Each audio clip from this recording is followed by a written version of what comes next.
Rusia, kota Saint. Wangunan Korps Kadet.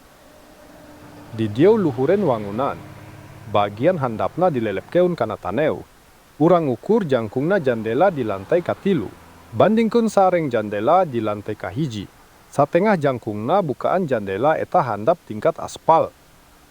Sejarawan ngajelaskeun yen wangunan sang kana taneu handapeun beurat sorangan. Disangka wangunan tilelep lalaunan jeung laun. Yeu subsidet kana taneu ku sentimeter per tahun. Hiji foto hebel wangunan yeu. Foto dicandak 110 tahun ka pengket.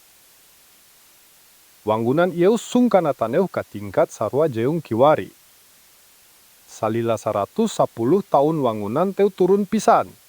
Henteu sentimeter, henteu senti. Kuring ngagabungkeun hiji foto hebel jeung modern. Ieu jelas katempoen tingkat beungeut jalan teu robah pisan dina 100 tahun. Jangkungna lantai kahiji sung kana taneu tep sarua. Foto nyata kontradiksi carita sajarah.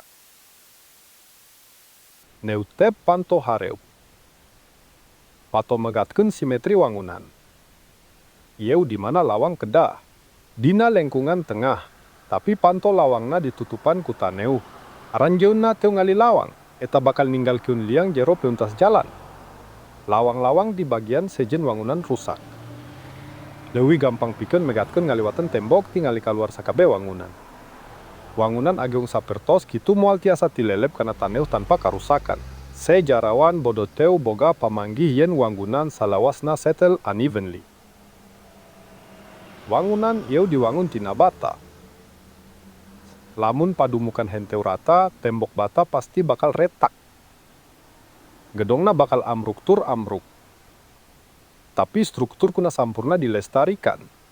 Numutkeun desain arsitektur wangunan kedah ngagaduhan lantai kahiji sareng basement. Ngeunan 2 meter eta jero taneu. Ieu mangrupikeun tilas bencana anu disumputkeun ku sajarah sains.